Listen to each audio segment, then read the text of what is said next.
Hello friends, Rohit hair. आज हम लोग जो लेक्चर 8 है, जो साइंस का सीरीज अपना चल रहा है, उसका हम लोग लेक्चर नंबर 8 को करेंगे। अगर आप बीपीएससी के प्रश्न को देखेंगे तो आप पाएंगे कि बीपीएससी एक सेगमेंट से पूरा जम के प्रश्न पूछता है। वो है अम्ल, भस्म तथा लवण, that is acid, basis and salt. इस टॉपिक से बीपीएससी बहुत प्रश्न पूछता है और इस वीडियो में हम लोग इस चीज को मेक श्योर करेंगे कि जितने भी प्रश्न होते हैं उसको हम लोग कंसेप्चुअल तरीके से डील करें और जितने प्रश्न आए we should be in position to answer them. अगर आप प्रीवियस ईयर क्वेश्चंस बीपीएससी का देखेंगे तो यू विल फाइंड कि n number of the questions have been asked from this topic. We will go through the lecture first और उसके बाद हम लोग क्वेश्चन को अटेम्प्ट करेंगे और देखेंगे कि whether we are in position to attempt those questions और नॉट। आप देखिए कि ये सब प्रश्न जो हैं बीपीएससी 43rd में पूछा हुआ है, दुनिया भर का प्रश्न है। आप इसको देखिए, हम लोग लास्ट में इन प्रश्नों को अटेम्प्ट लेंगे। मैक्सिमम प्रश्नों को हम लोगों ने एक जगह कलेक्ट कर लिया है। Now let us start with the acid, जिसको आप अम्ल कहते हैं। अगर हम लोग अपने डेली लाइफ को देखें, आप देखेंगे कि हर जगह हम लोग के पास एसिड है। अगर आप एप्पल को देखते हैं, जो आप एप्पल खाते हैं, Apple a day keeps the doctor away, तो एप्पल में भी एक एसिड है जिसका नाम है मैलिक एसिड। इसमें और भी एसिड है पर मुख्य रूप से आप देखेंगे तो इसमें मैलिक एसिड प्रेजेंट होता है। जो बटर खाते हैं, जो टोस्ट हम लोग खाते हैं, तो बटर में भी एसिड है। उस एसिड का नाम है ब्यूटायरिक एसिड। तो मेरा कहने का मतलब है कि हम लोगों हर जगह एसिड से ही घिरे हुए ब्यूटायरिक एसिड है। जो आंख में दवा डालते हैं हम लोग, उसमें भी एसिड है। That acid is called as the boric acid. But this boric acid इसमें क्यों होता है, HCl क्यों नहीं होता है? ये जो बोरिक एसिड है, इसका अगर आप प्रॉपर्टी देखेंगे तो ये एंटी फंगल इसका प्रॉपर्टी है। इसका प्रॉपर्टी आप देखेंगे तो एंटी बैक्टीरियल प्रॉपर्टी है। जब एंटी फंगल और एंटी बैक्टीरियल प्रॉपर्टी है तो this boric acid is used as, जो आप आंख में जो दवा डालते हैं तो उसमें बेसिकली बोरिक एसिड प्रेजेंट होता है। अगर आप कोल्ड ड्रिंक जो पीते हैं तो इसमें क्या प्रेजेंट होता है? Carbonic acid. ये है कार्बोनिक एसिड प्रेजेंट है, मतलब हर जगह एसिड है। मेरा कहने का मतलब है, आप जब प्याज काटते हैं तो आंख से पानी आने लगता है। जो प्याज का जो स्किन है, जब आप इसको कट करते हैं तो इसमें से सल्फेनिक एसिड रिलीज होता है और ये जो सल्फेनिक एसिड है बाद में इरिटेट करता है आपके आइज को और आंख से आंसू आना स्टार्ट होता है। इसमें भी एसिड है। अगर आप दूध को देखें, अच्छा लेमन में क्या है, लेमन प्लस ऑरेंज आप कर दें, ये सब क्या हैं? सिट्रस फ्रूट हैं। इन में जो एसिड प्रेजेंट है उसका नाम है सिट्रिक एसिड। अगर आप दूध ग्रेप्स को देखें, ग्रेप्स के साथ आप बनाना को ऐड कर दें, इसमें भी एसिड प्रेजेंट है और इसमें जो एसिड प्रेजेंट है उसका नाम है टार्टेरिक एसिड। ठीक है। This tartaric acid is used in the baking powder. क्या होता है बेकिंग पाउडर? अभी लेक्चर में हम लोगों को पता चल जाएगा। This is used in the baking powder, पर यहीं पे आप ध्यान रखिएगा। अगर आप जो दूध पीते हैं, आप इसमें देखेंगे कि इसमें जो एसिड प्रेजेंट है वो है लैक्टिक एसिड। मतलब कहने का मतलब है कि हर जगह प्रेजेंट है लैक्टिक एसिड। ये कैसे क्या होता है? अगर आप देखिए कि मिल्क में क्या होता है, चीनी होता है, शुगर होता है। मिल्क में लैक्टोबैसिलस बैक्टीरिया प्रेजेंट होता है। लैक्टोबैसिलस बैक्टीरिया जो है, इसको खाना चाहिए होगा।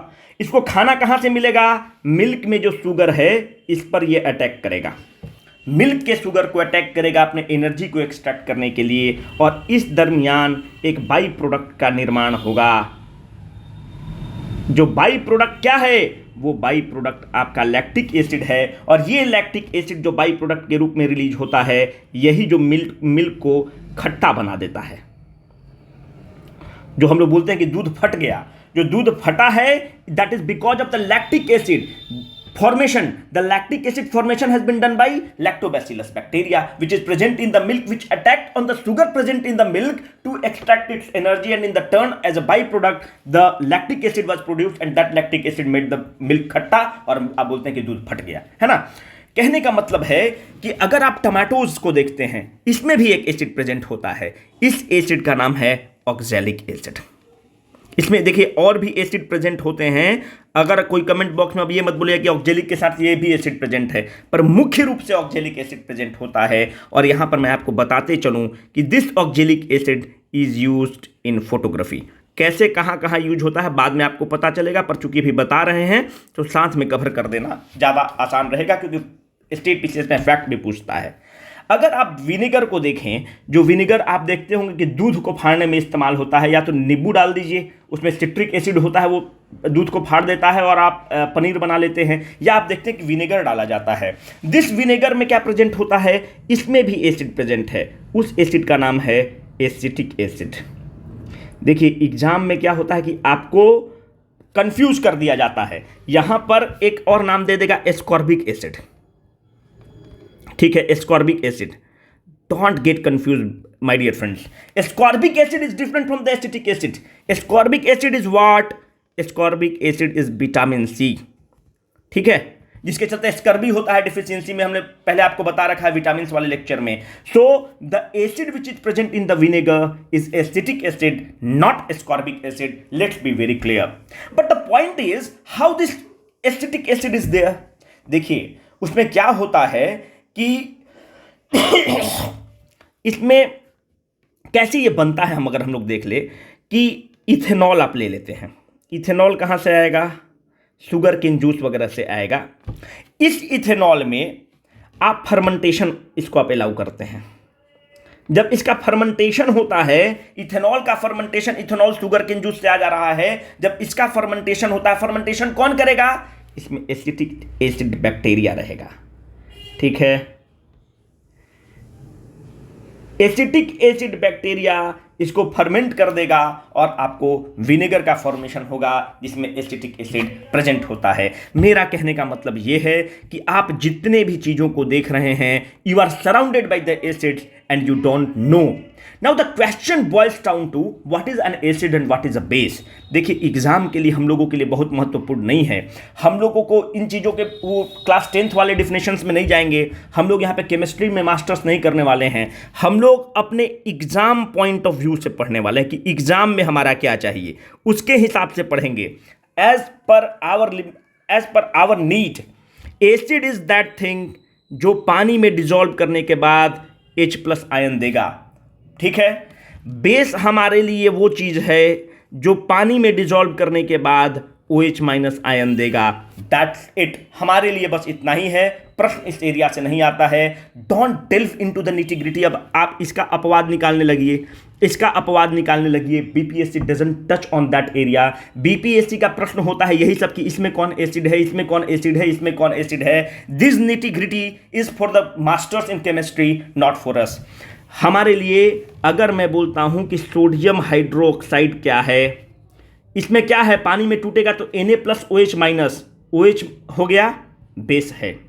मैं आपसे पूछता हूं कि KOH क्या है, पानी में डालेंगे K+OH-, बेस है। अगर मैं आपसे पूछता हूं कि अगर मैं आपसे पूछता हूं कि HCl क्या है, पानी में डालेंगे H+Cl-, H+ मिल गया, एसिड है। मैं आपसे पूछता हूं कि H2SO4 क्या है, H+, बाकी टूटेगा, हमको H+ से मतलब है, एसिड हो गया। कहने का मतलब है हम लोग इस तरह से देखेंगे, चीजों को इस तरह से समझेंगे। अब आगे देखिए क्या होता है। अभी हमने आपको बताया कि ऑक्जेलिक एसिड टमाटोज में प्रेजेंट होता है। This oxalic acid is used in the photography. अगर आप फोटोग्राफी में देखते हैं तो फोटोग्राफी में क्या होता है, अगर आप बचपन से पढ़ते आ रहे हैं तो आप देखते होंगे कि फोटोग्राफी में एक चीज का हमेशा नाम दिया जाता है, वो है AGBR का। एजी फोटो कैसे निकलता है? नेगेटिव से निकलता है। अगर पुराने जमाने में देखें या अभी भी आप देखें तो नेगेटिव से निकलता है। नेगेटिव पे फोटो कैसे आता होगा? अगर आप पुराने जमाने में देखें तो जो वो कैमरा पे वो जो ले लेता है रील को धूप में दिखाता है। जब सिल्वर ब्रोमाइड सनलाइट के साथ रिएक्ट करता है तो एक फोटोकेमिकल रिएक्शन होता है और नेगेटिव पर सिल्वर का डिपॉजिट होना स्टार्ट करता है और वहीं से हमारा फोटो निकलता है। ठीक है, जो फोटो निकलता है तो AGBR सनलाइट के प्रेजेंस में रिएक्ट करता है, पर मानते हैं कि ये इस चीज को धूप में उस व्यक्ति ने इस पर AgBr का स्प्रिंकलिंग किया है और इसी से सनलाइट में को दिखा रहा है। पर यहां तक तो रिएक्शन हुआ है सनलाइट के साथ, पर ये वाला पार्ट में AgBr ऐसे ही बचा का बचा रह गया। तो ये AgBr हमारे कोई काम का नहीं है। फोटो यहीं पे था और फोटो डेवलप हो चुका है, फोटो जो है डेवलप हो चुका है रील पर ये AgBr जो इस पूरे शील्ड पर आप देखते हो कि इस शील्ड को वो आदमी धूप में दिखाता है, यहां से सनलाइट लाइट पड़ता है और आपका Ag डिपोजिट होता है और फोटो बन जाता है। पर ये जो AgBr जिस पर धूप नहीं पड़ा और ये बचा रह गया, ये तो AgBr उस रील पर है। जब फिर कभी धूप निकले के साथ एक्सपोजर होगा तो ये पूरा फोटो खराब हो जाएगा। तो इस जो एक्सेस AgBr बचा हुआ है, इसको आपको हटाना होगा। इस एक्सेस AgBr को हटाने के लिए फोटोग्राफी में सोडियम थायोसल्फेट को यूज किया जाता है। क्यों? इस सोडियम थायोसल्फेट में ये चीज़ डिजॉल्व करता है और वहाँ से उस एक्सेस मटेरियल को हम लोग निकाल देते हैं। हम लोगों ने फोटोग्राफी को क्यों जिक्र किया? हमने फोटोग्राफी को इसलिए जिक्र किया क्योंकि एक ही चीज़ को हम लोगों ने यहीं पर कवर कर लिया, क्योंकि टमाटोज में ऑक्जेलिक एसिड मिलता है। इस ऑक्जेलिक एसिड का यूज फोटोग्राफी में भी होता है। नाउ लेट अस, यहाँ पर अगर आप देखें तो हमने बताया आपको कि जो टार्टेरिक एसिड है, this tartaric acid which is found naturally in grapes, banana, ये बेकिंग पाउडर में इस्तेमाल होता है। तो बेकिंग पाउडर को भी हम लोग अभी ही कर लेते हैं। अगर आप बेकिंग पाउडर को देखेंगे तो बेकिंग पाउडर वगैरह से भी जम के क्वेश्चंस पूछता है मेरे माय डियर फ्रेंड्स। अगर बेकिंग पाउडर को आप देखें तो बेकिंग पाउडर का फॉर्मूला क्या है? बेकिंग पाउडर का अगर आप 10th में थोड़ा बहुत भी पढ़े हैं तो बेकिंग पाउडर का फॉर्मूला होता है NaHCO3। आप अगर इनो पीते होंगे, अगर आपको जब पेट में मतलब जब एसिडिटी होता है तो हम लोग क्या पीते हैं? इनो पीते हैं। इनो में आप देखते हैं कि और भी चीज़ें ऐड होती हैं, पर उसमें 60% बेकिंग पाउडर होता है। इसका मतलब हो गया कि पेट में एसिडिटी को किल करने के लिए आप इनो पीते हैं। इनो बेकिंग पाउडर का नेचर कैसा है? बेसिक नेचर है। आगे हम लोग और देखेंगे कि न्यूट्रलाइजेशन रिएक्शन है, पर इतना तो आपको पता ही होगा कि एसिड को काउंटर करता है बेस। तो इनो में 60% बेकिंग पाउडर होता है और बेकिंग इनो को हम एसिडिटी को किल करने के लिए इस्तेमाल करते हैं। तो इससे हम ये कंक्लूड करते हैं कि इसका नेचर बेसिक होता है। अगर आप NaHCO3 को हीट करेंगे तो आप देखेंगे कि इसमें से कार्बन डाइऑक्साइड मिलता है, साथ में वाटर भी मिलेगा, साथ में अगर आप देखें तो सोडियम सॉल्ट भी मिलेगा।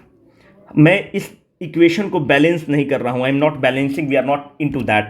ये जो CO2 निकलता है ना, यही आप देखते हैं कि खाना में डाला जाता है। आप ब्रेड या देखें केक में देखेंगे कि आप बेकिंग सोडा डालते हैं, ये CO2 जो है उस केक को स्पंजी बना देता है। इसीलिए बेकिंग सोडा को आप इस्तेमाल करते हैं खाना में। दूसरी बात अगर आप देखें तो ये बेकिंग सोडा है, ये चीज़ों को क्रिस्पी बनाता है, तो खाने में ज़बरदस्त रूप से इस्तेमाल होता है। आप इसको देखें तो एंटा एसिड के रूप में भी इस्तेमाल होता है। जो इनो क्या है? एक एंटा एसिड ही तो है। आप देखें कि जो स्पंजिनेस क्रिएट हो रहा है, आइडियली अगर आपको नेचुरली क्रिएट करना होगा तो आप कैसे करते हैं? ईस्ट के माध्यम से करते हैं। इसीलिए इसको कहा जाता है it is a synthetic alternative to the yeast. जो काम ईस्ट नेचुरली करता है उसको आप मैनुअली कर रहे हैं, आर्टिफिशियली कर रहे हैं। It is a synthetic alternative to yeast. Yeast तो वही ना करता है भाई कि स्पंजी बनाता है, फ्लफी बनाता है, वो आप बेकिंग सोडा या बेकिंग पाउडर डाल के कर दे रहे हैं, तो इसको कहते हैं it is an alternative to the yeast. This is sometimes used in fire extinguisher too. ठीक है, अब कैसे फायर एक्सटिंग्विशर में यूज होता है ये आपका होमवर्क रहेगा, इसको आप देखेंगे, इसको आप थोड़ा सा अपने से भी करेंगे। Spoon feeding is not desirable over here. ठीक है, it is a synthetic alternative to yeast. Yeast का काम क्या है? अगर आप नेचुरली ईस्ट को आप डव में डाल देंगे, अगर आप डो होता है अगर आप उसमें डाल दें तो वो फ्लफी बन जाता है, फुल स्पंजी बन जाता है, तो आप बेकिंग पाउडर डाल के कर सकते हैं। हमने तो ये देख लिया कि एसिड भैया इन जगहों पर पाया जाता है, पर अगर आप बेस के बारे में अगर आप पढ़ना चाहते हैं तो हमने बताया कि बेस वो सब्सटेंस है जब आप उसको पानी में डालेंगे तो OH- का रिलीज होगा। अगर आप डेली लाइफ में देखें तो सोप में बेस प्रेजेंट होता है। अगर आप जो ब्रश करते हैं टूथपेस्ट में देखें तो इसमें भी बेस प्रेजेंट होता है, ये बेसिक नेचर के होते हैं। Now the question boils down to, और भी अगर आप बेस को देखें कि जैसे अभी हमने बताया कि NaOH एक बेस है, जहां पे देखें तो KOH एक बेस है, क्योंकि पानी में डालेंगे तो वो OH माइनस निकल जाएगा। अगर आप लाइम वाटर के बारे में पढ़े हों, आगे हम लोग और पढ़ेंगे, लाइम वाटर का फॉर्मूला क्या होता है, CaOH2। इसको ब्रेक करेंगे तो यहां से OH माइनस निकल जाएगा, बेस है। एक होता है milk of magnesia, milk of magnesia, milk of magnesia का फॉर्मूला होता है MgOH2। पानी में डालेंगे तो OH माइनस यहां से हमको मिल जाएगा। जो मिल्क ऑफ मैग्नीशिया है, आप याद रखिएगा कि बेसिक नेचर का है, और this is an excellent antacid. जब पेट में आपको एसिडिटी हो जाता है तो आप जो एंटा एसिड खाते हैं तो उसमें आप देखेंगे कि उसमें मिल्क ऑफ मैग्नीशिया का भी कंपोनेंट होता है, क्योंकि एक एक्सीलेंट बेस है, एक्सीलेंट एंटा एसिड है। अब हमारा प्रश्न ये उठेगा कि आप न्यूट्रलाइजेशन रिएक्शन क्या होता है, आपने 10th में पढ़ा होगा।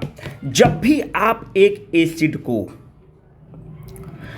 बेस के साथ रिएक्ट करेंगे, when a strong acid react with a strong base, what you get is salt plus water. This process is called as neutralisation reaction. इसी प्रोसेस को न्यूट्रलाइजेशन रिएक्शन बोला जाता है। The formation of the salt and the formation of water when a strong acid and a strong base react is called a neutralisation reaction. Acid का taste कैसा होता है? अगर आप एसिड का टेस्ट देखेंगे तो एसिड खट्टा होता है, सार होता है। बेस का टेस्ट कैसा होता है? मीठा होता होगा। बेस का टेस्ट बीटर होता है। याद रखिएगा कि यहाँ पे बी है, यहाँ पर बी है, पूछा जा सकता है। सॉल्ट तो न्यूट्रल होता ही है। अगर आप यहाँ पे अब सॉल्ट की बात आ गई तो सॉल्ट को थोड़ा हम लोग देख लेते हैं। इस प्रोसेस को न्यूट्रलाइजेशन रिएक्शन बोलते हैं, इसको आप जरूर ध्यान रखिएगा। ये जो सॉल्ट हम लोगों का बना, इसका पीएच कितना होता है? पीएच मान 7 है, और इसको हम बोलते हैं न्यूट्रल है। इसीलिए हम प्रोसेस को बोल रहे हैं neutralization reaction. Acid neutralization reaction of what?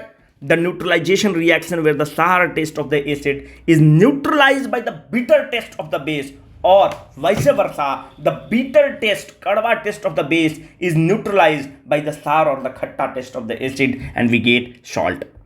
अब आप सॉल्ट के बारे में देखिए कि अगर सॉल्ट में आप पानी मिला देते हैं, मतलब आप सॉल्ट का अगर आप एक्वस सॉल्यूशन प्रिपेयर करते हैं, सॉल्ट को पानी में मिला देते हैं, then this mixture is called as Bryan.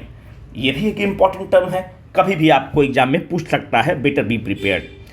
पर ये सॉल्ट का फॉर्मेशन हुआ कैसे? मैंने बोला कि strong acid, HCl is a strong acid, react with a strong base, NaOH is a strong base. This leads to the formation of salt. What is that salt? NaCl plus water. मैं equation को balance नहीं कर रहा हूं। This is called as table salt. जो हम लोग खाना खाते हैं, this is called as the table salt. अब एक चीज आप बताइए कि कभी जब आप देखते होंगे कि अच्छा pH 7 जो है, ये हमने बताया कि सॉल्ट का न्यूट्रल pH होता है। और किसी चीज का न्यूट्रल pH होता है क्या? अभी यहां पर पानी का जिक्र आ गया। जो फ्रेश वाटर होता है, जो फ्रेश वाटर है, इसका भी pH मान 7 होता है। ठीक है, इसका भी 7, इसका भी 7। ध्यान रखिएगा, न्यूट्रल है, न्यूट्रलाइजेशन रिएक्शन का आउटकम है। जब न्यूट्रलाइजेशन रिएक्शन के आप आउटकम है तो pH 7 है। मेरा कहने का मतलब है कि अभी हम लोग थोड़ा सा टेबल सॉल्ट का जिक्र आ गया तो कुछ टेबल सॉल्ट के बारे में थोड़ा सा पढ़ लेते हैं। आप प्रचार वगैरह में देखते होंगे कि आयोडीन युक्त नमक खाना चाहिए, मतलब हम लोग क्या बोलते हैं? आयोडाइज्ड सॉल्ट खाना चाहिए। क्यों खाना चाहिए भाई आयोडाइज्ड सॉल्ट? आयोडाइज्ड सॉल्ट खाने का बेनिफिट ये है कि ये हमारे थायराइड ग्लैंड को ठीक रखता है।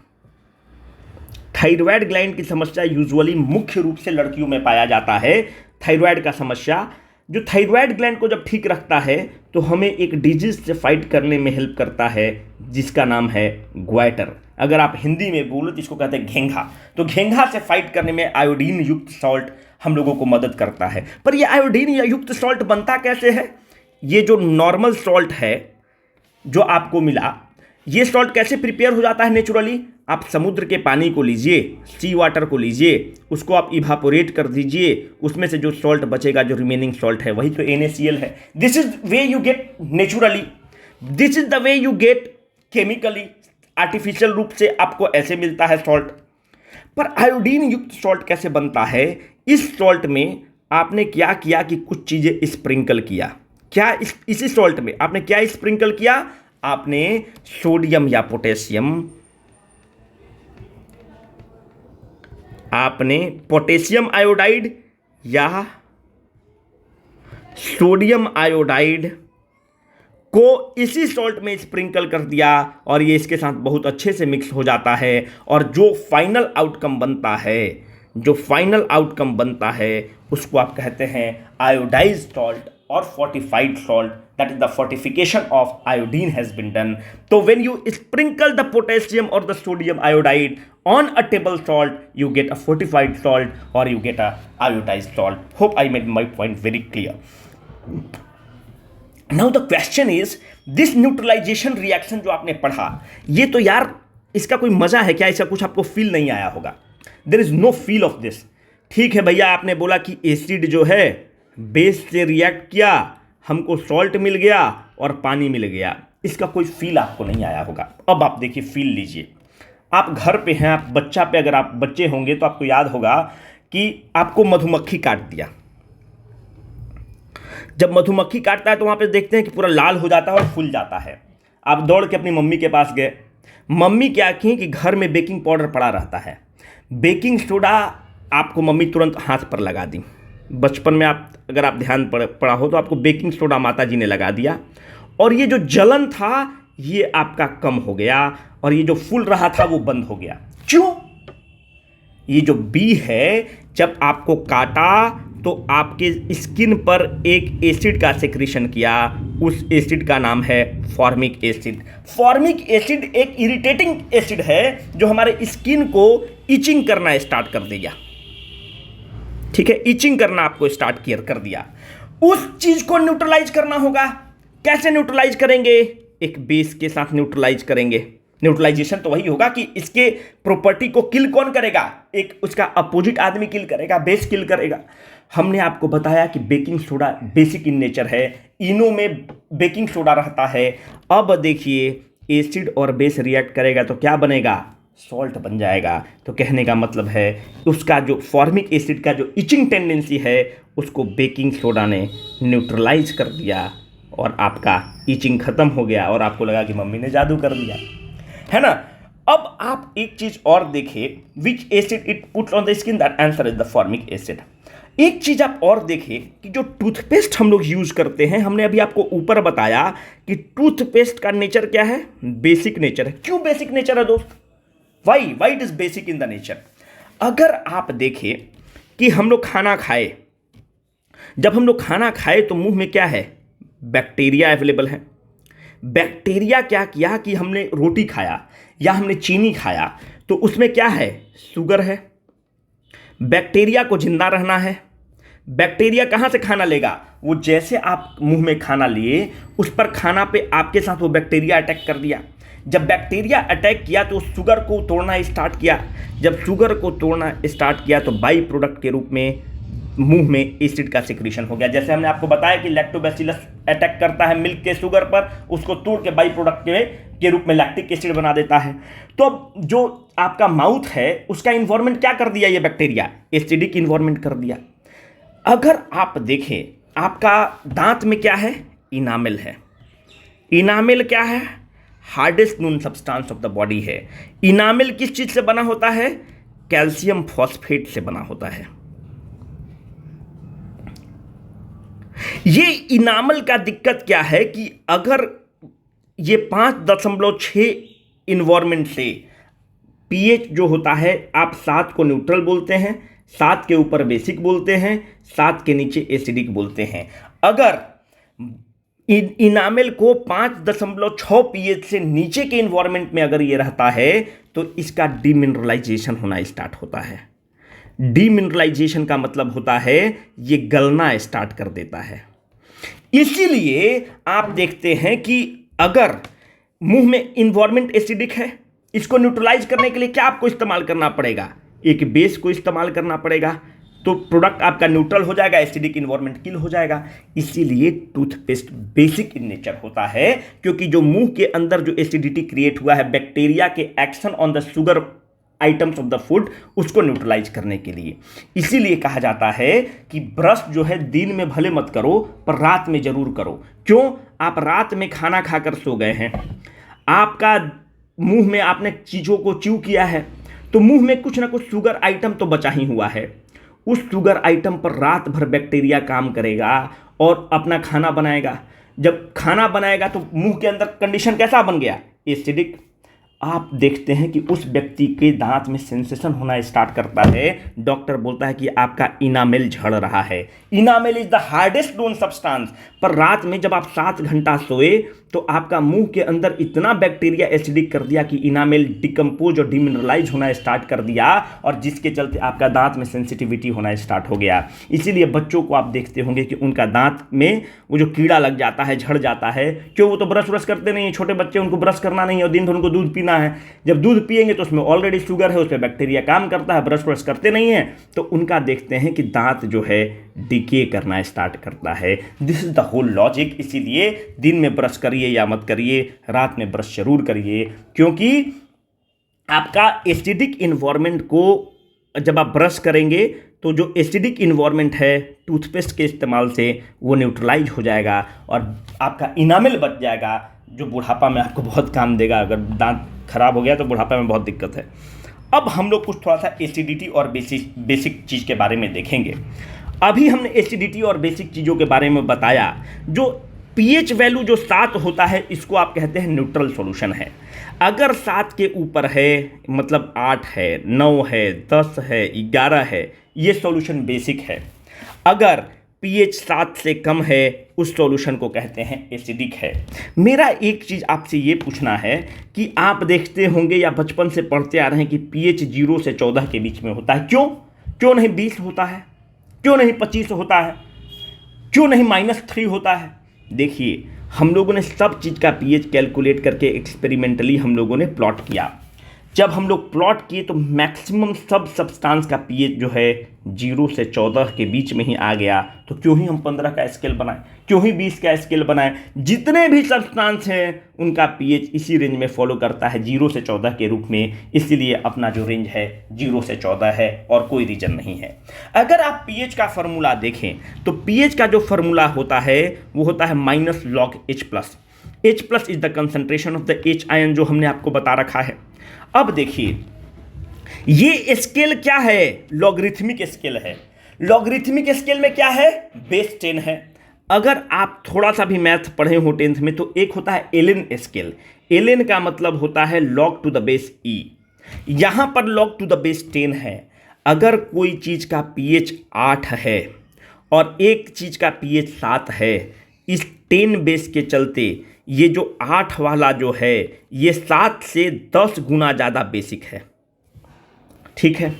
अगर मैं बोलता हूँ कि एक सब्सटेंस का पीएच 7 है, हमने उसमें कुछ सॉल्यूशन को ऐड किया, जब पीएच उसका मेजर किए तो पाए कि अब उसका पीएच 9 हो गया है। इसका मतलब पहले से कितना बढ़ा है?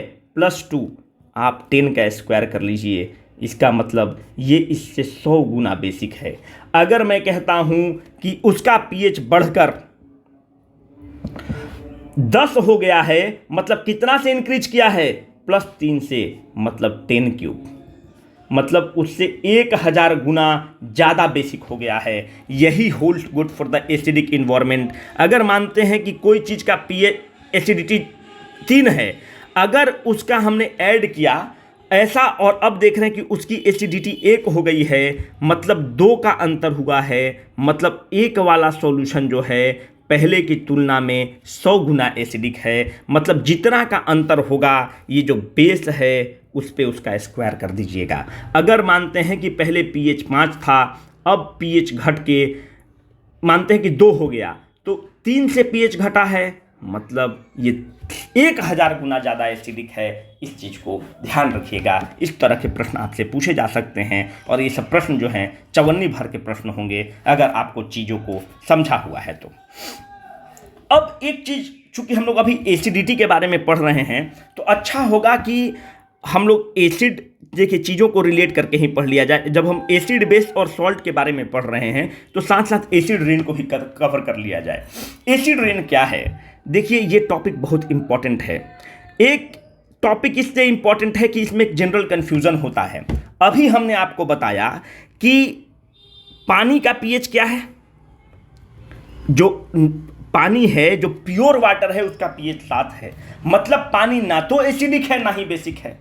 पर आप मानते हैं कि जो जनरल बारिश हो रही है, जनरल बारिश जो होती है वो बारिश एसिडिक है कि बेसिक है? वो बारिश एसिडिक है। अब आप सोच रहे हो कि क्यों एसिडिक होता है और उसका पीएच अराउंड 5.6 होता है? क्यों?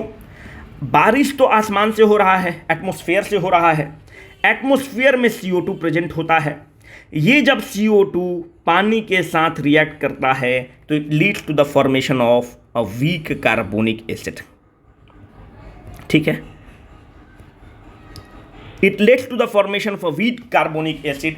जब भी कार्बोनिक एसिड बन गया मतलब एसिड है तो उस सब्सटेंस का पीएच 7 से कम कर देगा। हम लोग पाते हैं कि जो जनरल बारिश होती है उसका पीएच 5.6 होता है और वो एसिडिक होता है because of the weak carbonic acid. Weak carbonic acid तो बारिश में होना ही होना है क्योंकि एटमॉस्फेयर में CO2 है, CO2 पानी से रिएक्ट करेगा तो कार्बोनिक एसिड बन गया। तो एसिड रेन फिर क्या है? आप इसी को फिर जो जनरल बारिश हो रहा है उसको आप एसिड रेन बोलेंगे फिर तो, क्योंकि उसका पीएच 7 से कम है? बिल्कुल भी नहीं, that is not an acidic rain. मेरा ये कहने का मतलब है कि जो नॉर्मल बारिश होती है उसका पीएच 5.6 होता है। अगर 5.6 से पीएच कम है तब हम उसको जाकर एसिड रेन बोलेंगे। आई hope I am making my pointers and clear. जो नेचुरल बारिश होता है वो ऑलरेडी एसिडिक होता है, उसका पीएच 5.6 के आसपास होता है। अगर 5.6 से कम होना स्टार्ट होता है तब हम उसको एसिडिक रेन बोलते हैं। 5.6 क्यों हो रहा है? क्योंकि एटमॉस्फेयर में तो भैया CO2 ऑलरेडी प्रेजेंट है। उस CO2 के साथ जब पानी रिएक्ट करेगा तो वीक कार्बोनिक एसिड बनेगा और उस वीक कार्बोनिक एसिड के चलते जो नॉर्मल रेन होता है वो एसिडिक होता है। इसीलिए आप देखते हैं कि हम लोग की मम्मी वगैरह जो पुराने ज़माने में जो आसमान से पानी आता था उसको कहीं तसला में कहीं बाल्टी में कलेक्ट करती थी और कपड़ा धोती थी और बोलती थी कि बड़ा अच्छा साफ होता है। इसीलिए क्योंकि वो उसमें ऑलरेडी कार्बोनिक एसिड प्रेजेंट होता है, थोड़ा सा एसिडिक नेचर होता है। इसीलिए आप देखते हैं कि जब वाइट कपड़ा को आप डालते हैं तो वाइट कपड़ा में आप लेमन डाल देते हैं, थोड़ा सा नींबू स्क्वीज कर देते हैं, थोड़ा सा एसिडिक इन्वायरमेंट में कपड़ा ज़्यादा अच्छा साफ होता है। तो इसीलिए गाँव घर में आप देखते थे कि जब पहले बारिश होती थी तो लोग पानी को कलेक्ट करता था और जो गंदा कपड़ा होता था उसको साफ करता था, क्योंकि जो रेन होता है वो ऑलरेडी एसिडिक होता है। पर when the pH falls below 5.6 we call it as acidic rain. Hope I am making my points clear. That is called as the acidic rain. अब देखिए, पर ये pH 5.6 से गिरा क्यों? pH 5.6 से बेसिकली इन्वायरमेंटल पॉल्यूशन के कारण गिरा। बेसिक कॉज क्या है? Sulphuric acid. कहां से सल्फ्यूरिक एसिड आ रहा है? जो हमने सल्फर डाइऑक्साइड रिलीज किया। सल्फर डाइऑक्साइड का मेन सोर्स क्या है? कोल प्लांट्स, जो पावर प्लांट्स होते हैं सल्फर कोल में प्रेजेंट होता है, बेसिकली वहां से रिलीज होता है। दूसरे नंबर पे देखेंगे तो नाइट्रिक एसिड बनता है। नाइट्रिक एसिड क्या है? पेट्रोल की गाड़ी वगैरह से रिलीज होता है नाइट्रिक एसिड। और तीसरा देखेंगे तो ट्रेस अमाउंट में फॉर्मिक एसिड के चलते भी एसिड रेन बनता है। फॉर्मिक एसिड पेड़ वगैरह से भी रिलीज होता है। तो कहने का मतलब है कि जो मुख्य कारण है 70 से 75% एसिड रेन कॉज करने का मुख्य कारण है sulphuric acid. I hope I am making my points clear. Acid rain होने का मुख्य कारण क्या है? Sulphuric acid. नाइट्रिक एसिड भी है पर मुख्य कारण सल्फ्यूरिक एसिड है। इस चीज पर एकदम आप सचेत रहिएगा, ठीक है? मुख्य कारण सल्फ्यूरिक एसिड। एक चीज़ आप मुझे ये बताओ कि, चलो इसको बता ही देते हैं, जब सल्फ्यूरिक एसिड का जिक्र हो गया तो बता ही देते हैं, किंग ऑफ एसिड किसको कहते हैं? बचपन में कुछ तो पढ़े होंगे मेरे भाई। सल्फ्यूरिक एसिड को किंग ऑफ एसिड भी बोला जाता है। इसी सल्फ्यूरिक एसिड को वायल ऑफ विट्रियोल भी बोला जाता है। इस सल्फ्यूरिक एसिड को मैटलिंग एसिड भी बोला जाता है। ये सल्फ्यूरिक एसिड को किंग ऑफ एसिड क्यों कहा जाता है?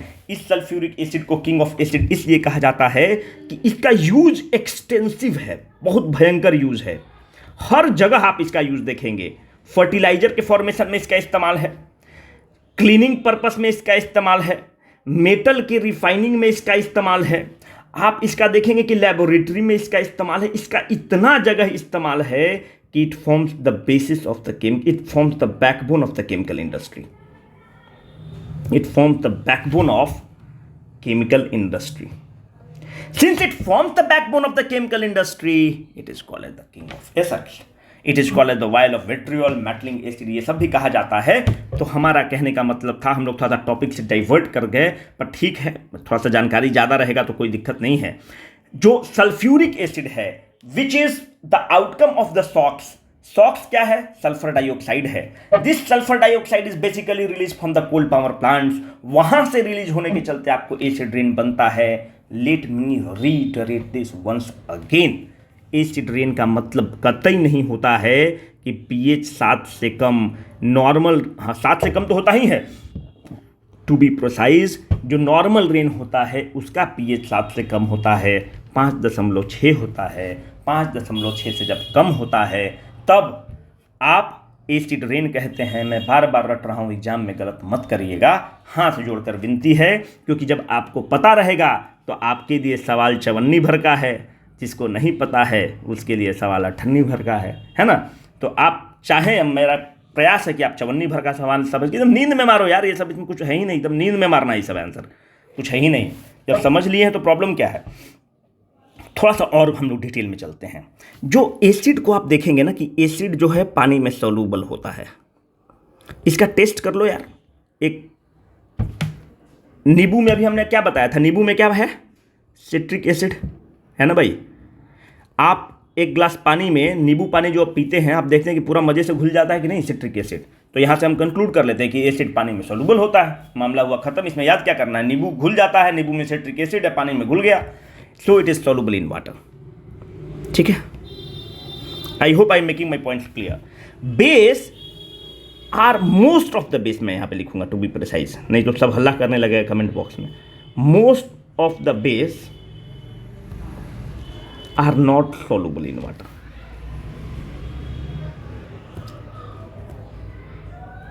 फिर कुछ लोग परेशान आत्मा बोलेगा कि साहब आप ये बात बोल रहे हैं तो ये बताइए कि KOH पानी में कैसे soluble है, NaOH पानी में कैसे soluble है। हमने तो आपने बताया कि जब भी आप पानी में आप डालेंगे, अगर आपका OH माइनस आयन रिलीज हो रहा है तो वो बेस है। फिर कुछ लोग परेशान आत्मा ये बोल देगा कि ये बताओ कि भाई NH4OH क्यों soluble है पानी में। मेरे दोस्त, हम भी होशियार आदमी हैं, हमने खेल लिया है, हमने लिख दिया मोस्ट। तो तुम ये बात बोलोगे तो मैं बोलूँगा अपवाद है। अपवाद कुछ नहीं है। देखो, जो बेस पानी में सॉल्यूबल हैं, हमने लिखा है मोस्ट ना, जो बेस पानी में सॉल्यूबल होता है उसको हम अल्कली बोलते हैं। Most of the base are not soluble in the water, but those base which are soluble in the water are called as alkali। मामला खत्म। So KOH is alkali, NaOH is alkali, NH4OH is an alkali। That's it। This is what I wanted to emphasize upon कि अगर alkali वगैरह आ जाए तो आप परेशान मत होइएगा, आपको चीजें पता है, हिट करके आइएगा। और भी चीज पढ़ो यार, एक सेकेंड। बच्चा में हम लोग देखते हैं कि जब लैब में हम लोग चलते थे तो आपको क्या बोलता था, भैया एसिड जो है ब्लू लिटमस, ये है ब्लू लिटमस, एसिड में डाले लाल हो गया। आपका है लाल लिटमस, बेस में डाले ब्लू हो गया। यही हम लोग पढ़े हैं, पर एग्जाम में कन्फ्यूजन हो जाता है दोस्त। तो उसके लिए एक निमोनिक्स याद रखिए, AB रोड। AB रोड का मतलब हो गया कि acid turns blue litmus to red. Base का उल्टा कर देना, खत्म, कोई कंफ्यूजन मत रखना है। Acid turns blue litmus red, base turns red litmus blue. पर ये आप कभी सोचे कि ये आखिर में ये एसिड और बेस का तो टेस्ट हो गया, एक तो हम लोगों ने टेक्निकली कहा कि H+ रिलीज होगा, OH- रिलीज होगा, कोई फील नहीं आया, बस हम अपना सेफ होने के लिए आपको बता दिए ये डिफिनेशन। आप बचपन से पढ़ते आए हैं यही, और यही आपको फील भी देता है। पर ये बताओ दोस्त, आपने कभी ये सोचा कि इस लिटमस टेस्ट में जो लिटमस पेपर होता है इसमें क्या होता है? आपने कभी सोचा ही नहीं इन चीज़ों पर ना।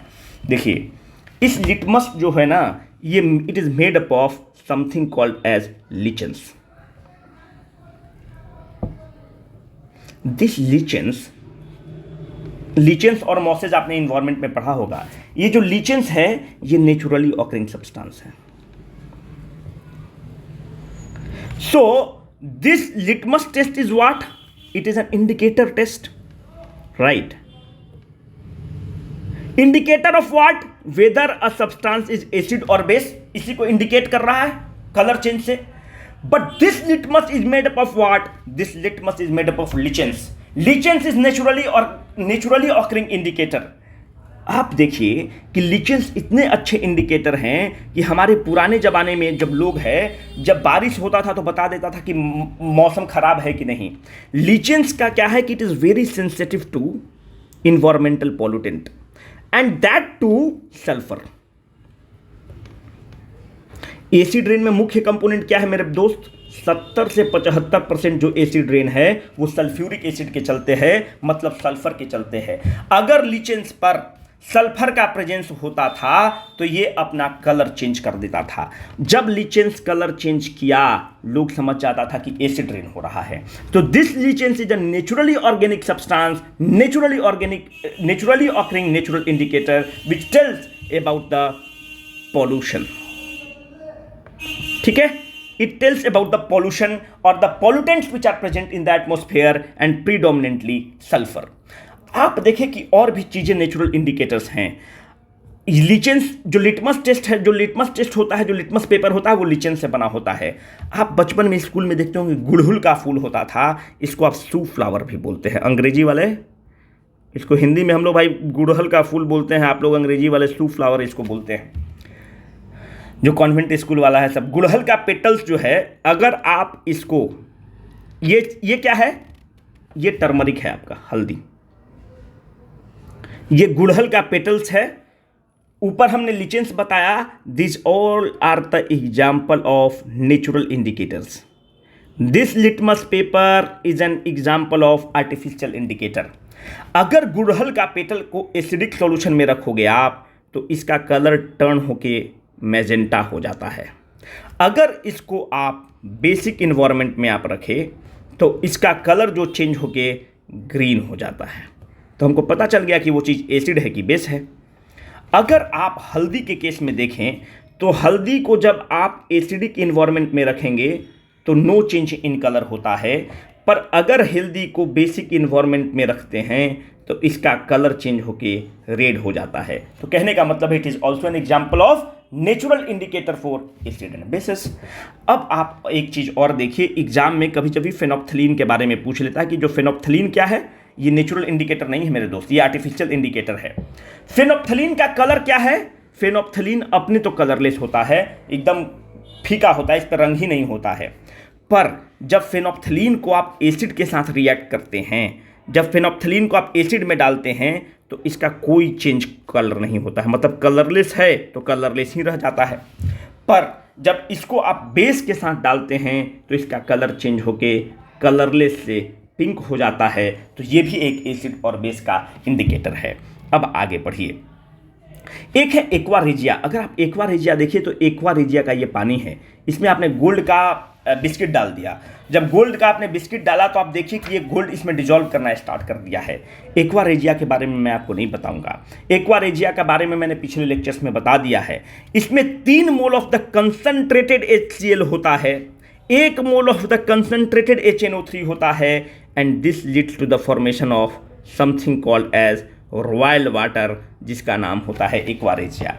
इस एक्वा रेजिया में गोल्ड डिजॉल्व हो जाता है, प्लैटिनम डिजॉल्व हो जाता है, पैलेडियम डिसॉल्व हो जाता है, इसलिए ये रॉयल वाटर है। इसीलिए आप देखते हैं कि गोल्ड स्मिथ लोग जो है, जो सोनार लोग हैं, वो एक्वारिजिया वगैरह का भरपूर प्रयोग करता है। मेरा एक चीज़ आपसे ये कहना है कि what is this difference between the concentrated, मैंने क्यों यूज़ किया, कंसनट्रेटेड और डाइल्यूट में क्या अंतर होता है दोस्त? देखिए, जब आप, जैसे अगर आप, बहुत लोग रंगीन पानी पीता है, जैसे बिहार में तो अपना बंद है, अगर आप नीट लिख कर मार रहे हैं, ठीक है, जब नीट दारू पीते हैं तो वो कंसनट्रेटेड है, पर उस दारू में, उस वोडका में, उस रॉयल स्टैग में, उस जो आप पी रहे हैं मटेरियल, उसमें अगर आप पानी डाल दिए तो उसको आप कहते हैं, नहीं आदमी बोलता गया थोड़ा डाइल्यूट बनाओ, तो उसको आप डाइल्यूटेड मिक्सचर बोलते हैं। पर मेरा कहने का मतलब ये है कि एसिड को, ये हमको अगर एसिड को डाइल्यूट करना है तो इस एसिड में पानी को डालेंगे,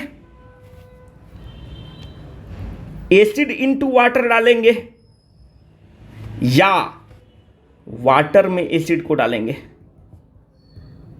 अब ये तो समस्या हो गया ना कि एसिड को पानी में डालेंगे डाइल्यूट मिक्सचर बनाने के लिए, कि पानी को एसिड में डालेंगे। ये बहुत बड़ा समस्या हो गया कि किसको किस में डालें।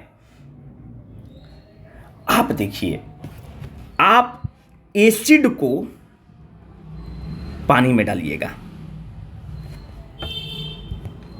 Acid to be put in water for making it diluted. But why? ये तो रटने वाला बात हो गया, ये तो रटाफिकेशन वाला प्रोसेस में हम लोग घुस गए। फिर तो बीपीएससी कंसेप्ट वाला में कंसेप्ट का नाम ही हटा दो, फिर तो कंसेप्ट आपको मिला ही नहीं, है ना। देखो, आप क्या करते हैं कि एक बीकर लेते हैं, इस बीकर में आपको जितना चाहिए होता है आप पहले पानी भर लेते हैं, और ऊपर से आप इसमें एसिड ड्रॉप कर देते हैं। देखो, होता क्या है कि ये जो एसिड और पानी का जो रिएक्शन होता है, ये एक्जोथर्मिक रिएक्शन है। एक्जोथर्मिक रिएक्शन का मतलब होता है कि यहां पे भयंकर रूप से हीट का रिलीज होगा। जब भयंकर रूप से हीट का रिलीज होगा तो आप पानी का जो हीट का रिलीज होता है, अगर आप मैकेनिकल इंजीनियर हैं तो रिलेट कर पाएंगे हमसे, हीट को कैरी करने के लिए होता है mCp डेल्टा टी। मानते हैं कि आपके पास 1 kg ऑफ द सब्सटेंस है और डेल्टा टी को, जो चेंज इन द टेम्परेचर है, आप उसको 1 डिग्री सेंटीग्रेड मान लिए। अगर Cp का वैल्यू मानते हैं कि एक पानी का Cp 100 है, तो heat carrying capacity of the पानी कितना हो गया? 1 किलो पानी है, 100 उसका Cp वैल्यू है, स्पेसिफिक हीट है, और चेंज इन टेम्परेचर 1 है, तो पानी 100 किलो जूल हीट को खपत कर सकता है, एब्जॉर्ब कर सकता है। मानते हैं कि पानी की जगह कोई और सब्सटेंस है जिसका स्पेसिफिक हीट 10 है, और वही m को वही रखिए 1, स्पेसिफिक हीट है 10, चेंज इन टेम्परेचर 1 रखिए, तो ये कितना हीट को कैरी कर सकता है, एब्जॉर्ब कर सकता है? 10 किलो जूल को एब्जॉर्ब कर सकता है।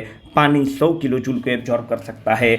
माय डियर फ्रेंड्स, जो specific heat of the water होता है, आप बचपन से पढ़ते आ रहे होंगे कि 4186 होता है, जिसको मोटा मोटी हम लोग 4200 जूल पर केजी केल्विन कहते हैं। जो बीकर आपका बना होता है, ये ग्लास का बीकर बना होता है, और ग्लास का अगर आप देखें तो 840 जूल पर केजी केल्विन होता है। जब पानी का स्पेसिफिक हीट ज़्यादा है तो पानी को हीट एब्जॉर्ब करने की, हीट को कैरी करने की क्षमता ज़्यादा है। इसीलिए आप देखते हैं कि एसिड को पानी में डाला जाता है। जब एसिड को पानी में डालेंगे तो भयंकर रूप से हीट निकलेगा और इस हीट को पानी एब्जॉर्ब कर लेगा। अगर आप यही चीज़, यहाँ पर कंसंट्रेटेड एसिड है, आप पानी को डालें तो हीट तो उतना ही रिलीज हुआ। अब इस हीट को एब्जॉर्ब करने वाला कौन है? यहाँ पे मात्र एसिड बचा और ये ग्लास बचा। ग्लास उतना कैरी कर नहीं पाता है हीट, और कंसंट्रेटेड में जैसे आप पानी डालेंगे, ये जो बीकर है ये ब्रेक कर जाएगा, ये टूट जाएगा और आपके ऊपर एसिड स्प्लैश कर जाएगा। इसीलिए आप देखते हैं, because of the high specific heat which is the carrying capacity of the heat, high specific heat ठीक है, आप उस डिफिनेशन पे मत जाइएगा जो बचपन में कि 1 degree centigrade rise in temperature के लिए क्या, वो सब छोड़िए। Because of the high specific heat which is the high heat carrying capacity of the water, we add water, we add acid to the water to make it a dilute mixture. I hope I am making my things clear. ठीक है, अगर आपको जो भी doubt होगा पूछ लीजिएगा। अब कुछ और चीज़ पढ़ो यार।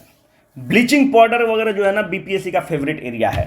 देखिए ब्लीचिंग पाउडर क्या होता है, इसका फार्मूला आप देख लीजिए पहले। ब्लीचिंग पाउडर का फार्मूला है CaOCl2। जो ब्लीच करने का चीज़ है ना यार, उसमें आप एक चीज़ याद रखिएगा कि क्लोरीन होगा ही होगा।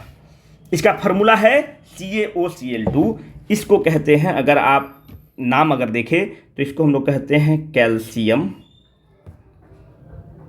हाइपोक्लोराइड या कैल्शियम ऑक्सीक्लोराइड।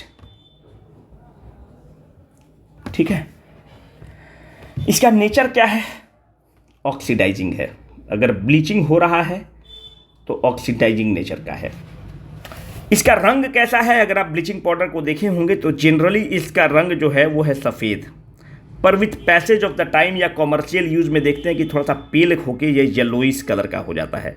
अगर आप शर्ट वर्ट को भी देखते हैं तो अगर उजला शर्ट को आप बहुत दिन रख देते हैं तो येलोइश कलर का हो जाता है, तो इट अपीयर्स येलो टू।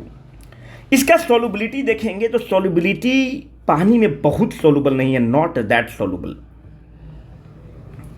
ये थोड़ा सा उल्टा उटपटांग आपको लग रहा होगा।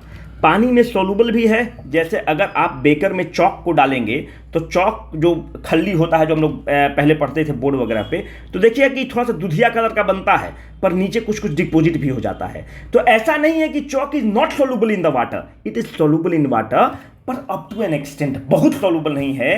तो it is soluble in the water but not that soluble in water. जैसे कि एसिड जो है जबरदस्त रूप से एकदम घुल जाता है, जैसे चीनी अगर आप पानी में डाल देते तो जबरदस्त रूप से घुल जाता है, उतना सॉल्युबल नहीं है। सॉल्युबल तो है पर उतना सॉल्युबल नहीं है। समझ तो आ रहा है पर फील नहीं आ रहा है। बस वही वाला बीच वाला डायलेमा वाला कंसेप्ट है कि भाई समझ तो आ गया चीज़ पर फील नहीं आया, बस वही वाला है। सॉल्युबल तो है पर उतना सॉल्युबल नहीं है ना। अब आप आगे देखिए हाउ CaOCl2 इज प्रिपेयर्ड। अब देखो इसका ज़रूरत तो कुछ नहीं है, कोई ज़रूरत नहीं है, कोई काम का नहीं है, अपने एग्ज़ाम के लिए इतना ही ज़रूरत है।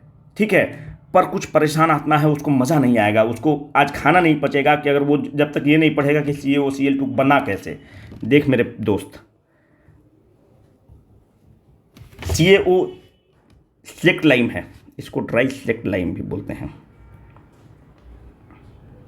ये कोई काम का नहीं है मेरे भाई, पर उन लोग के लिए इस पे आप क्लोरीन को पास कर देते हैं तो CaOCl2 बनता है और H2O। मैं बैलेंस नहीं कर रहा हूँ इक्वेशन को, CaOCl2 बन गया ना, यही है ब्लीचिंग पाउडर। ये जो ब्लीचिंग पाउडर है इसका इस्तेमाल आप कहाँ करते हैं, जो पानी होता है उसको डिसइंफेक्टेंट करने के लिए आप एज एन डिसइंफेक्टेंट यूज करते हैं, जर्म्स को किल करने के लिए करते हैं। कलर जो कपड़ा होता है उसको ब्लीचिंग करने के लिए भी आप इस्तेमाल इसको करते हैं। एक चीज़ यहाँ पे मुझे एक चीज़ और ध्यान आ गया कि आप देखिए कि जो CaOH2 है इसको आप ड्राई स्लेक्ट लाइम बोलते हैं। जब इस स्लेक्ट लाइम में आप CO2 को पास कर देते हैं तो आपको बन जाता है कैल्शियम कार्बोनेट और साथ में बनता है वाटर। ये जो कैल्शियम कार्बोनेट है ये वाइट प्रेसिपिटेट है। ठीक है, इस वाइट प्रेसिपिटेट के चलते जो ड्राई स्लेक्ट लाइम है यह दूधिया कलर का दिखने लगता है। That is it appears to be milky and this is called as the test for the CO2। अगर कहीं CO2 है कि नहीं, अगर इस चीज को टेस्ट करना है तो आप क्या करिएगा कि ड्राई स्लेक्ट लाइम लीजिएगा, स्लेक्ट लाइम लीजिएगा, इसमें से आप जो गैस रिलीज हो रहा है उसको इसमें से आप पास कर दीजिएगा। अगर इसका कलर दूधिया हो गया, मिल्की हो गया, मिल्की क्यों हो रहा है, कैल्शियम कार्बोनेट के फॉर्मेशन के चलते, इसका मतलब कि मानते हैं कि यहाँ पे एक कोई गैस रिलीज हो रहा था। हमें पता नहीं है कि ये गैस कार्बन डाइऑक्साइड है कि हाइड्रोजन है कि आर्गन है कि नियोन है कि हीलियम है। आप उस गैस को सिलेक्ट लाइन से पास कर दीजिए। अगर उसका कलर मिल्की बन गया, सिलेक्ट लाइन का कलर मिल्की बन गया, इसका मतलब कि इस जगह पे जो गैस था वो कार्बन डाइऑक्साइड था। तो कहने का मतलब है कि lime water is used to test the presence of the CO2 in the specimen या इन द इन्वायरमेंट, जहाँ पर भी आप रखना चाहते हैं। तो कहने का मतलब है कि अगर किसी प्लांट से फ्यूम्स आ रहे हैं और मुझे पता करना है कि ये जो फ्यूम है इसमें CO2 है कि नहीं, इस फ्यूम को आप एक लाइम वाटर के मिक्सचर से पास कर दीजिए। अगर इसका कलर मिल्की हो गया, इसका मतलब ये जो फ्यूम्स आ रहे थे इसमें CO2 था। ठीक है, CO2 turns lime water milky. ये बहुत बार प्रश्न भी पूछा जाता है। यार चीज़ों को थोड़ा सा हम करंट से भी रिलेट कर लेते हैं ना, ज़्यादा अच्छा रहेगा। अभी हमने बताया कि जहां भी क्लोरीन एटम रहेगा वो क्या है, डिसइंफेक्टेंट के रूप में यूज इस्तेमाल होता है। डिसइंफेक्टेंट क्या होता है, बैक्टीरियाज वगैरह को किल करता है, जर्म्स को किल करता है डिसइंफेक्टेंट। जब माइग्रेंट्स घर जा रहे थे तो वो जो सामान लेकर जा रहे थे, तो आपने बहुत जगह देखा हो कि बिहार में, यूपी में कुछ कुछ तो माइग्रेंट्स पर ही छिड़काव कर दिया, which is very sinful, which is very disgusting and which is very painful. You have to be a human first. जो माइग्रेंट लेबर थे उनके शरीर पर ही छिड़काव कर दिया, जो डिप्टी कलेक्टर्स वगैरह था। कहने का मतलब है कि बोला कि ये जर्म्स लेके आ रहे हैं, इनको हम डिसइंफेक्टेंट करना है, जो कि बहुत ही शर्मनाक चीज़ है।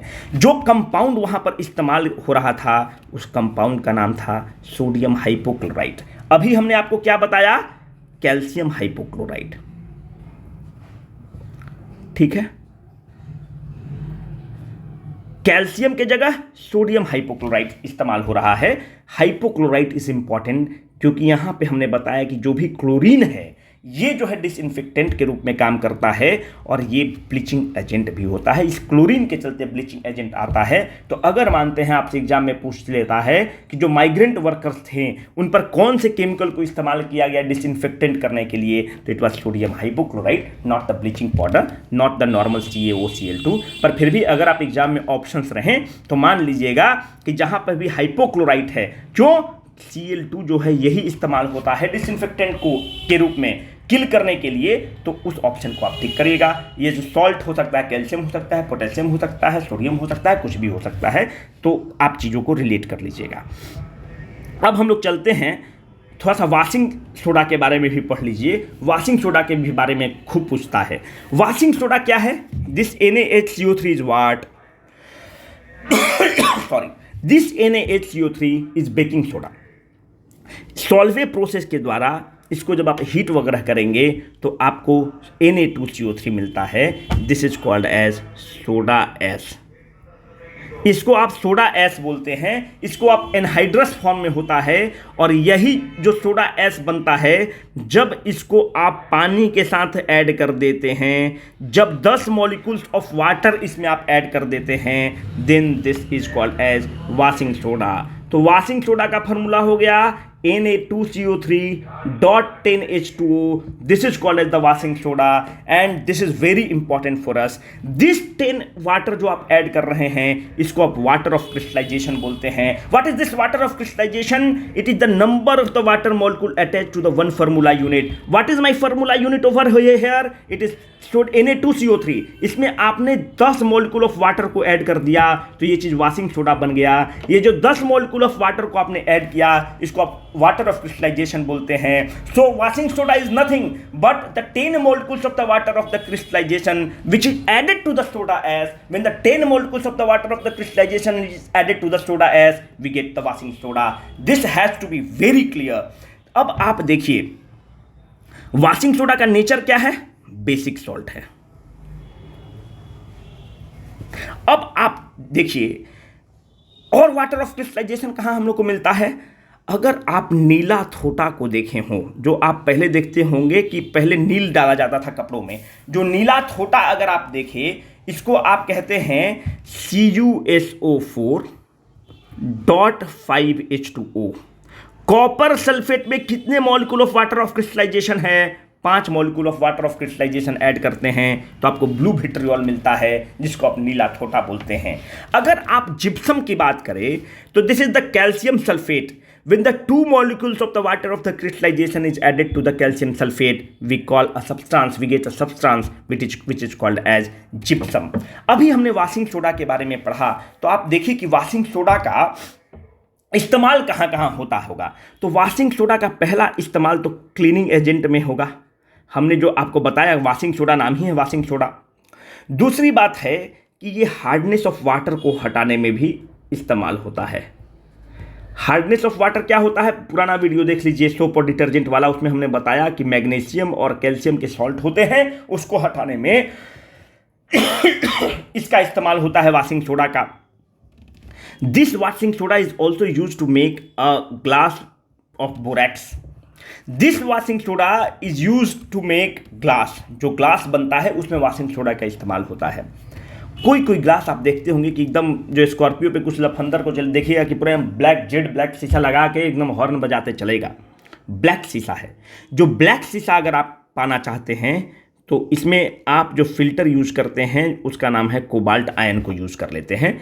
तो नहीं, ब्लू के लिए आप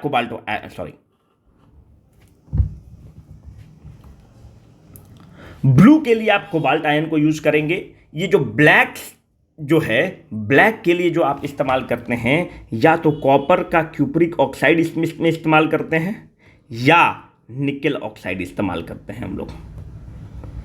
ब्लैक कलर पाने के लिए क्यूप्रिक ऑक्साइड या निकेल ऑक्साइड फिलर के रूप में ऐड करते हैं। ब्लू ग्लास का आइटम को पाने के लिए हम लोग कोबाल्ट आयंस को यूज करते हैं।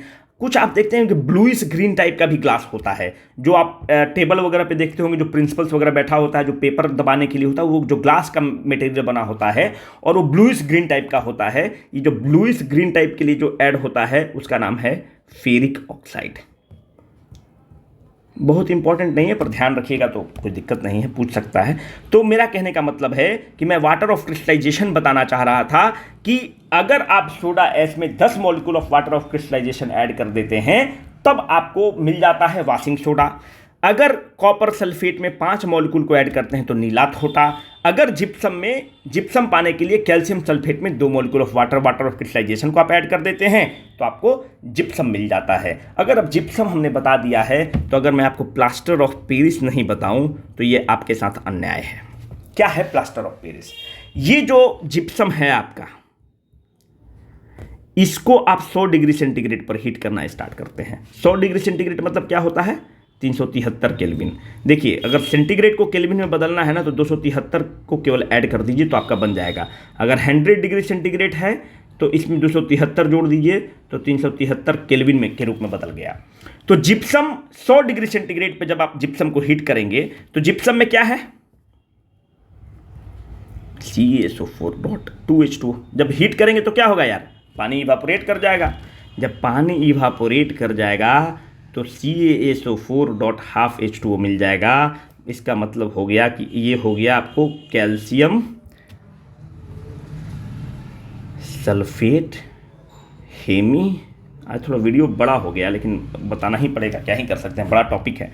कैल्शियम सल्फेट हेमीहाइड्रेट बन जाता है। ये जो कैल्शियम सल्फेट हेमीहाइड्रेट बनता है इसी को प्लास्टर ऑफ पेरिस बोलते हैं और यही प्लास्टर ऑफ पेरिस आपको दांत में इस्तेमाल होता है। घर का जो वाइटनेस बढ़ाने में प्लास्टर ऑफ पेरिस का इस्तेमाल होता है। तो how POP is made? POP is made by heating gypsum. Heating gypsum to what temperature? 100 degree centigrade पे आप जिप्सम को हीट करते हैं तो you get the plaster of Paris और ये रिवर्सिबल प्रोसेस है। इस प्रश्न का उत्तर आप हमको कमेंट सेक्शन में दीजिएगा, ठीक है? इसका उत्तर आप कमेंट सेक्शन में दीजिए। थोड़ा सा मैं आपको आर्टिफिशियल राइपनिंग के बारे में बता दूं। देखिए जो नॉर्मल राइपनिंग होता है ना, जो राइपनिंग होता है नेचुरली, जो फ्रूट राइपन करते हैं, जो मीठा होते हैं, उसमें फ्रूट एक हार्मोन सेक्रेट करेंगे। उस हार्मोन का जो इंपॉर्टेंट कंपोनेंट होता है उसका नाम है इथाइलिन। आर्टिफिशियल राइपनिंग एजेंट का मतलब ये हो गया कि आप कुछ सब्सटेंस को ऐड कर रहे हैं जो इथाइलिन का सेक्रेशन करवा रहा होगा। जब इथाइलिन का सेक्रेशन हो जाएगा तो वो चीज जो फ्रूट्स है आपका पक जाएगा। कहने का मतलब है कि नेचुरली जो फ्रूट्स हैं वो इथाइलिन का सेक्रेशन करती हैं और पक जाते हैं, पर आर्टिफिशियल राइपनिंग का मतलब है कि आप ऐसे सब्सटेंस डाल रहे हैं जो इथाइलिन का सेक्रेशन कर रहे हैं या प्लांट को फोर्सफुली करवा रहे हैं, और जब फोर्सफुली इथाइलिन का सेक्रेशन हो रहा है तो जो फ्रूट्स है वो पक जा रहा है। आपको ये बताना है कि इसमें से कौन से सब्सटेंस आर्टिफिशियल राइपनिंग एजेंट के रूप में इस्तेमाल होते हैं। इसका उत्तर आप हमें कमेंट बॉक्स में दीजिएगा। अब हम लोग का लेक्चर हुआ ख़त्म, पर लेक्चर तब तक ख़त्म नहीं हुआ जब तक हम लोग सवाल प्रीवियस ईयर का नहीं बनाएंगे। अब आप सवाल देखिए, बन रहा है क्या हम लोग का सवाल, आप कुछ देखिए। इसको बाद में आते हैं यार, ये पुराना, ये पिछले लेक्चर का है, ठीक है, स्लाइड में लोगों ने डाल दिया है, ये पिछले लेक्चर का है। अब देखिए, which acid is considered as a basic chemical in industry? Weak carbonic acid. हमने आपको बताया कि एक एसिड को किंग ऑफ एसिड कहा जाता है, वो एसिड है H2SO4। हमने ये भी बताया कि बहुत एक्सटेंसिव यूज है, फर्टिलाइजर में है, मेटल रिफाइनिंग में है, हर जगह इस्तेमाल है। Hence it forms a base for the chemical industry. The correct answer is sulphuric acid. Table salt is a product of, हमने बताया कि जब एसिड स्ट्रॉन्ग एसिड जब स्ट्रॉन्ग बेस से रिएक्ट करता है तो साल्ट प्लस वाटर मिलता है, तो it is an outcome of strong acid and strong base, and this process is called as neutralisation. ठीक है, this process is called as neutralisation. निम्नलिखित में से किसकी मात्रा अम्ल वर्षा में सबसे अधिक है? 70 से 75%। जो एसिडिक रेन है वो सल्फ्यूरिक एसिड के कारण होता है। 2 नंबर पे नाइट्रिक एसिड होता है। Vinegar is the solution of which of the following? Oxalic acid नहीं, साइट्रिक एसिड नहीं, हाइड्रोक्लोरिक एसिड कहाँ पे पाया जाता है यार? हाइड्रोक्लोरिक एसिड तो हमारे पेट में पाया जाता है। Acetic acid. Which of the following is present in maximum amount in the acid rain? अंग्रेजी वाला रूपांतरण है। What is untrue for the bleaching powder? It's powder, it is an oxidant, बिल्कुल। It releases chlorine after the reaction with the dilute acid, हमने बताया bleaching में तो होता ही है। It's powder of light yellow colour, basically इसका colour तो होता है वाइट, पर वाइट चीज़ जो होता है वो पेल हो जाता है और येलो कलर का दिखने लगता है, सही है। It is more soluble in water, गलत। हमने बताया ना कि फील समझ में भी आ रहा है पर फील नहीं आ रहा है। कहने का मतलब है पानी में डिजोल्व तो करता है पर उतना डिजोल्व नहीं करता है। The answer is this. Untrue पूछ रहा है ना, तो answer is a. Iodised salt contains free iodine ना, मैग्नीशियम आयोडाइड ना, पोटेशियम या कैल्शियम आयोडाइड। पोटेशियम आयोडाइड या सोडियम आयोडाइड, उसमें आपको बता रखे हैं, उसको देख लीजिए। The chemical formula of the washing soda is, ये तो सिलेक्ट लाइन हो गया, Na2CO3.10H2O कर दोगे तो क्या मिल जाएगा? The chemical formula of the washing soda is NaOH। ये क्या है? Lemon is citrus due to, क्या क्या क्वेश्चन है। पानी का पीएच मान, सब चवन्नी भर का सवाल है भाई। इसमें समय हम व्यर्थ कर रहे हैं, आपका भी समय किल कर रहे हैं और अपना भी समय किल कर रहे हैं, सीधा सीधा बात। दोनों को ही अपना समय किल कर रहे हैं, पर क्या करें, लोग स्लाइड बना के दिया है कि आपको बताना है। Which of the following salt does not contain water of the crystallisation? बताओ इसमें कुछ है? एकदम नींद में अगर आप नहीं मार रहे हैं तो आपको शर्म से मर जाना चाहिए। मैं आपको बस इतना बताने वाला हूं। जिप्सम में पाया जाता है कि नहीं भाई? .2H2O है। वॉशिंग सोडा में पाया जाता है क्या? .10H2O है। ब्लू विट्रियोल में पाया जाता है क्या? .5H2O है। खत्म। कुछ है? ये क्वेश्चन देखो यार, पिछले जो सोप एंड डिटर्जेंट वाला है ना, उसका क्वेश्चन है एकदम। ये भी चवन्नी भर का सवाल है, बहुत अगर आप लोग बोलेंगे तो इसको 58 भर का हम कह सकते हैं, पर ₹1 का तो सवाल बिल्कुल नहीं है। ठीक है। Which phenomenon makes the soap and detergent remove stains from the clothes? ये मानते हैं कि हमको ये चीज़ पता ही नहीं है कुछ। हमको आपने लेक्चर को देखा है तो हमने बताया है कि जो 2 चीज़ होता है, जो डर्ट रिमूव होता है इमल्सिफिकेशन प्रोसेस से। पूछ रहा है कोहेसिव फोर्स, हो ही नहीं सकता। कोगुलेशन, इमल्सिफिकेशन का उल्टा है कोगुलेशन, हो ही नहीं सकता। कोहेसिव फोर्स क्या है? ये तो बाइंडिंग फोर्स है यार। तो डर्ट बाइंडिंग फोर्स से निकलेगा कि जो डर्ट है इसको आपको हटाना पड़ेगा। तो डर्ट में तो कोहेसिव फोर्स हो ही नहीं सकता है। तो कोहेसिव फोर्स मतलब क्या होता है? जो चिपकाने वाला, कोहेजन। ठीक है। आप अगर एक गर्लफ्रेंड है और एक बॉयफ्रेंड है तो दोनों में एक कोहेसिव फोर्स है, ठीक है। पर यहाँ पर आपको डर्ट को हटाना है तो डर्ट के लिए कोहेसिव फोर्स नहीं चाहिए, वो तो चिपका रह जाएगा। डर्ट को हटाने के लिए रिपल्सिव फोर्स चाहिए, तो कोहेसिव फोर्स हो नहीं सकता, कोगुलेशन हो नहीं सकता, क्योंकि हमने आपको बता रखा है कि इमल्सिफिकेशन प्रोसेस के कारण होता है। अब देखिए, ई तब तक नहीं मारना है जब तक आप श्योर शॉट नहीं है। इंक्रीज द सरफेस टेंशन होता ही नहीं है, सोप और डिटर्जेंट डालने पे सरफेस टेंशन बढ़ता ही नहीं है। हमने बताया कि जब आप सोप एंड डिटर्जेंट डालते हैं तो सरफेस टेंशन घट जाता है। सरफेस टेंशन के चलते ही आप देखते हैं कि बारिश का जो ड्रॉपलेट होता है वो स्फेरिकल होता है। क्या है सरफेस टेंशन बाद में हम लोग डिटेल में बताएंगे, पर स्फेरिकल होता है उसी के चलते।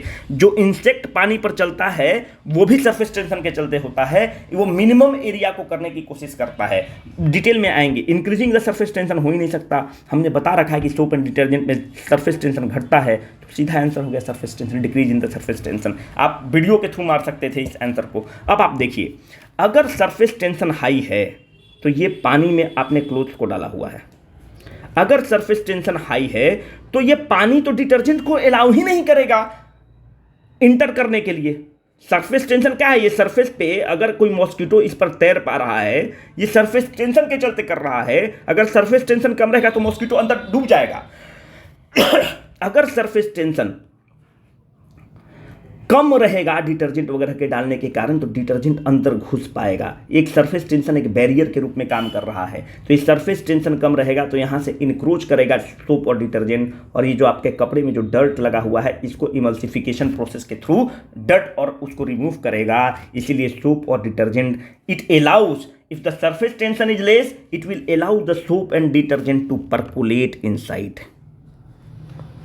ठीक है, it will allow it to percolate inside and this is very important. उसको परकुलेट करने में हेल्प करेगा, और जब परकुलेट करने में हेल्प करेगा तो आपका डर्ट का रिमूवल आसानी से हो जाएगा। Hence the correct answer is B. I hope I have done justice to the topic. बाकी आप कमेंट बॉक्स या मेल करके हमें जरूर बताइएगा। बहुत बहुत धन्यवाद।